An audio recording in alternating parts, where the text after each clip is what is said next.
Bonjour, on se retrouve donc pour les derniers numéros de Warhammer Age of Sigmar.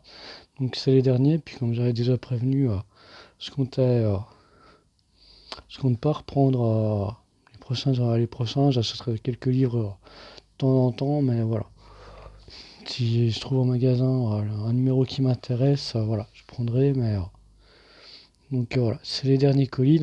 C'est le dernier colis. On a eu de 76 à 80. Donc je ferai une petite, comme j'avais dit, une petite vidéo quand tout sera pas monté. Finalement, peut-être que les 4 qui me manquent, je vais même pas les commander. Parce que bon, a priori, il me manque juste les Griffon, puis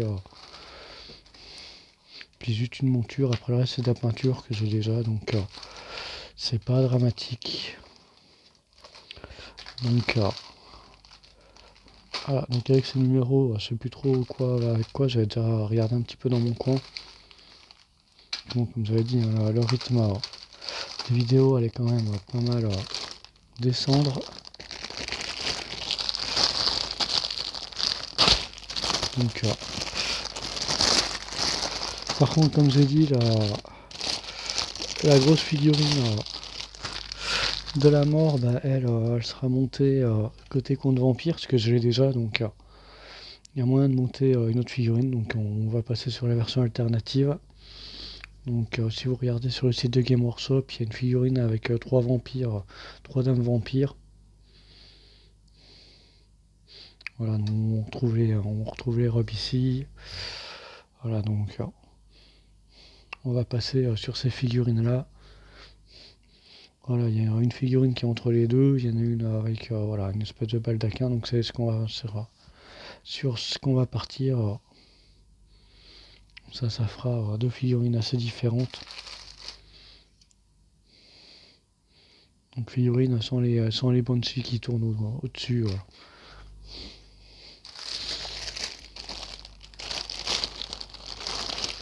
Donc clair, la grappe là, moi, je vais quasiment pas m'en servir. Alors, pour être clair, voilà, c'est avec ce qu'on avait vu d'avant, ça fait voilà, plusieurs grosses grappes.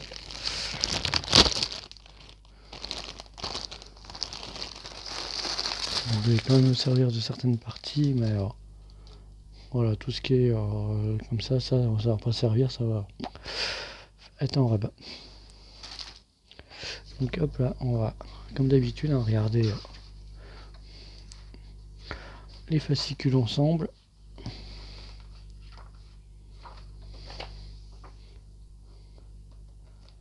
Donc comme d'habitude un petit peu de fluff, mais bon, j'avais déjà trouvé qu'il était léger, puis bon, là, il se réduit encore plus, et puis je trouve que sur la fin on tourne un petit peu en rond. Donc voilà, hop là, conseil d'assemblage.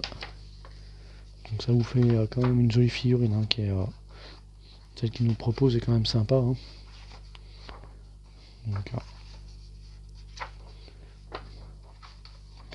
Donc ouais, sur du fluff c'est rose parti.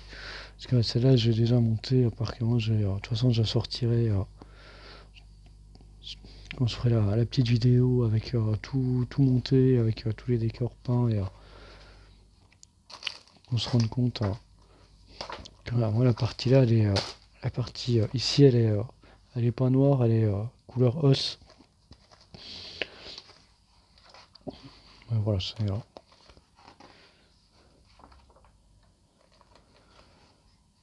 ça peut être une variante sympa aussi. Comme je dis, de toute façon, c'est une figurine qu'on peut plus utiliser en V3, donc parmi les morts, ils ont changé, ils sont partis. La version là, c'est les squelettes. Et on a deux versions qu'on peut utiliser en compte vampire, donc ayant la boîte, j'ai perdu le nom. La cité maudite, c'est plus le nom.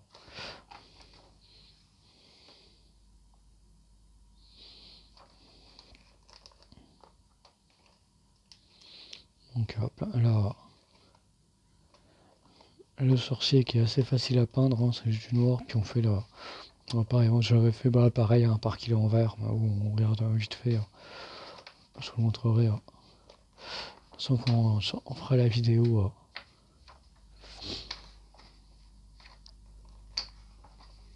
Voilà, bah, de toute façon, on est sur le parc. Je l'ai fait un peu sur le même principe. Au lieu de faire les flammes rouges, j'ai fait les flammes vertes. Ce qu'ils appellent les flammes de non-vie.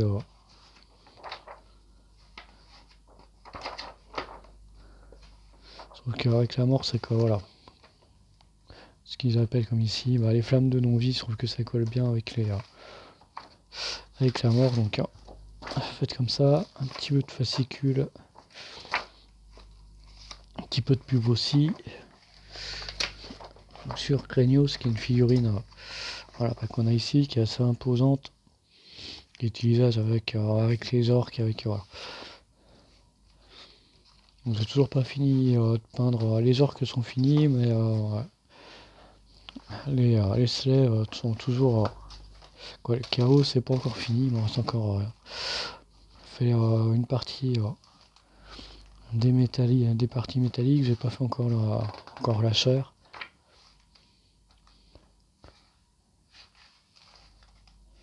Hop là, comme d'habitude, encore du fluff. Donc figurine qu'on n'a pas eu.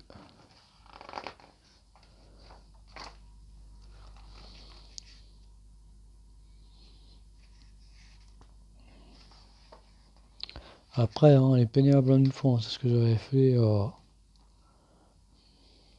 Mais voilà, de toute façon, c'est une figurine qui met du temps à peindre. Hein. J'avais passé plusieurs jours dessus. Hein. Faut prendre le temps, voilà, c'est une grosse figurine. Hein.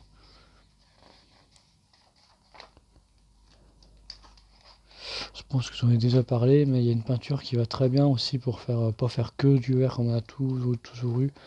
Je crois que c'est le Gloomhaven où voilà, c'est un bleu un peu qui est, si vous allez en boutique, vous demandez, vous dites que c'est pour faire des nighttones, hein, ils vont tout de suite vous trouver, c'est une technicale qui fait des petits miracles. Mélanger les deux, ça vous permet de faire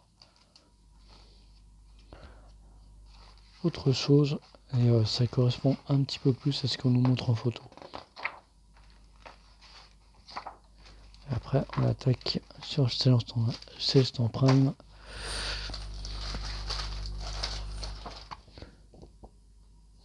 Voilà, je sais pas si on va le voir très bien en caméra, mais vous voyez que les chevaux sont d'une couleur, tout ce qui est cap c'est une couleur et tout ce qui est squelette c'est en fin de compte c'est la couleur des squelettes qui permet de faire ça. C'est un technical qui va super bien, donc je vous le conseille pour varier un petit peu les effets éthérés. Et là on attaque le Célestin Prime. Donc c'est pas la peinture qui m'inquiète le plus sur celui-là, c'est plus le montage.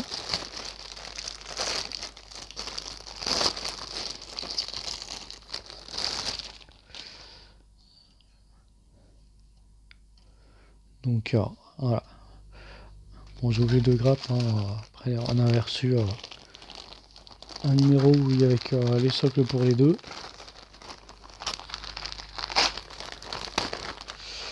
Pour les deux grosses figurines qui clôturent la collection.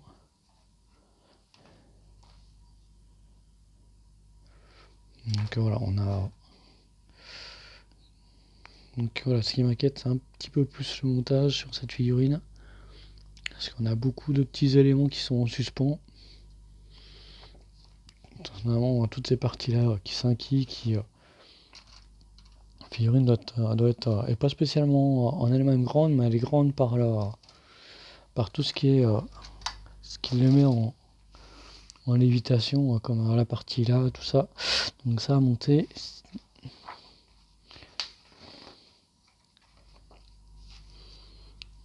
Comme pareil, on a un petit peu de fluff sur la figurine. Donc, tout à savoir, bon, je pense que ceux qui connaissent un petit peu Warhammer, sur Age of Sigmar, c'est cette figurine qui a le Warhammer, justement. Le marteau Galmarage, qui est justement le marteau de guerre. Voilà.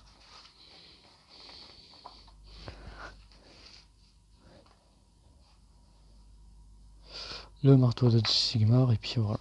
Donc, c'est cette figurine qui le possède.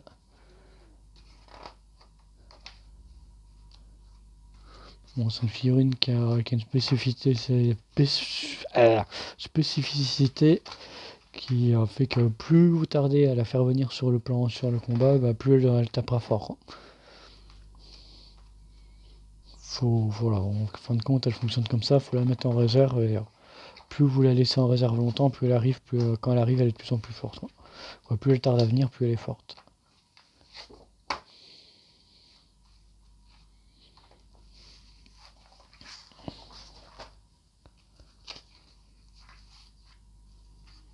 Ok, voilà, sur le dernier, on n'a pas grand chose, on a quasiment plus de fluff. On a juste, voilà, on vous dit, bah, vous savez utiliser, voilà. Les nuit, vous savez utiliser les Stormcast. Après, peinture pour la dernière figurine, donc dernier numéro. Donc par contre, là on a un plan de peinture qui est assez détaillé.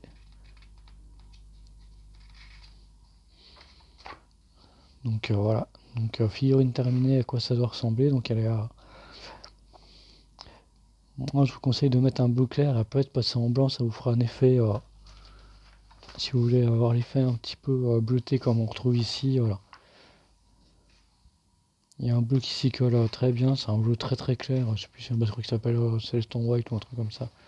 Ou Blue Celestian, je ne sais plus exactement le nom. Voilà, c'est un bleu très très clair qui s'y prête très bien, puis vous repassez par dessus, vous faites les lignages en blanc et tout de suite ça colle. Et voilà, on finit sur tous les numéros qu'il y a eu. Par contre, on n'a pas de petits pour les numéros, les 4 premium. Donc voilà, c'était tout pour la collection Age of Sigmar Mortal Realm. Donc grosse collection quand même, avec beaucoup de figurines, des décors qui étaient assez sympas. Bon, j'ai eu quelques petits soucis avec un décor, il me manque une pièce, donc je sais pas si celui-là il sera dans la photo finale. Donc bon, quand j'aurai tout monté, tout peint, parce qu'il m'en reste un paquet. Là-dessus j'ai pris pas mal de retard. C'est le problème quand on fait beaucoup de choses, on peut pas tout faire non plus. Donc je pense que la prochaine vidéo ce sera du modélisme. Donc je dis pas quel modèle, mais voilà, je donne juste un petit indice. Voilà, c'est même marque que ça, c'est pas la même échelle, mais le concurrent a fait la même échelle de ce modèle là. Donc voilà, c'est un modèle qui devient compliqué à trouver en France. Pour être franc, je le fais importer d'Allemagne. Donc là, il n'est pas encore arrivé, mais il est sur une plateforme, donc on attend, voilà. Il devrait arriver dans la semaine, donc je pense que prochaine vidéo pour semaine prochaine, c'est voilà. C'est un petit RTR qui est bien sympa, qui voilà, on verra, même marque, pas même échelle, mais le concurrent fait même échelle de ce modèle là. Je pense que voilà. Donc j'ai vu qu'il y avait un unboxing en français, donc si vous voulez regarder, c'est le même modèle que je vais vous présenter. Donc c'est exactement la même couleur, donc si vous voulez, voilà. Je pense que certains se doutent de quoi je veux parler, ceux qui aiment le modélisme. J'ai vu que la vidéo sur MST était pas mal grimpée, quoi, sur la drifteuse, sur la Supra, elle avait pas mal augmenté. Donc finalement, j'ai fini pour mettre l'aileron, puis ce qui devait arriver arriva. Les plaques de l'aileron, voilà, sont décollées, je les ai perdues et je les ai pas retrouvées. Donc là, il va falloir que je trouve quelque chose pour habiller la MST. Mais au niveau comportement, j'en suis super content, pas de soucis, rien du tout. On va causer vite fait un petit peu, là sur la fin, un petit peu de modélisme. Mais, voilà, c'est que ça change un petit peu, mais donc tout ce qui est axial, pas de gros soucis à déplorer, à part que sur le SS10 3, le cerveau de digue a cramé, j'en ai recommandé un. Il a tenu 5 minutes, quoi. Il a tenu à la maison. Je suis reparti là sur le circuit, ça, quoi. Au club, ça marchait plus. J'en ai recommandé un deuxième. Ouais, j'ai appelé pour dire que celui que j'avais eu était défectueux. Ils m'en ont renvoyé un. Là, j'ai dit, bon, laisse tomber. Il a fonctionné 30 secondes et basta. Donc voilà. J'ai une petite double Veltoy où toutes les batteries ont rendu l'âme. Donc je pense que le cerveau de la double Veltoy va finir pour remplacer le cerveau. Sur la Serpent, je vous conseille. Voilà. La Serpent, bah là, bon, les conditions étaient quand même dures, mais le variateur a rendu l'âme. Je faisais 8 mètres et il n'y a plus rien qui marchait. Donc, ok, j'attends encore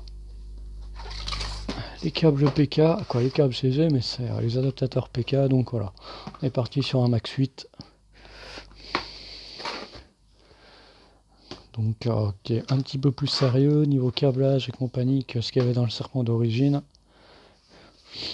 Voilà, on va pouvoir mettre un petit peu plus de capacité, un petit peu plus de C. Sachant que voilà, niveau performance, hein, le variateur était pas mal, mais sur un buggy, il s'y prêtait pas spécialement. Parce que quand je l'ai ouvert, bon, il y avait de la terre, il y avait de l'eau, il y avait tout ce qu'il fallait dedans pour qu'il rende l'âme. Donc on est parti sur un Max 8 de ce Hobby-Wing. Autrement, voilà, il n'y a pas eu de problème sur les autres modèles, tout se passe plutôt bien. Donc c'était juste un petit point, voilà. Donc pour les petites choses à venir, donc voilà. Sur ce, je vous laisse et je vous dis à bientôt les amis.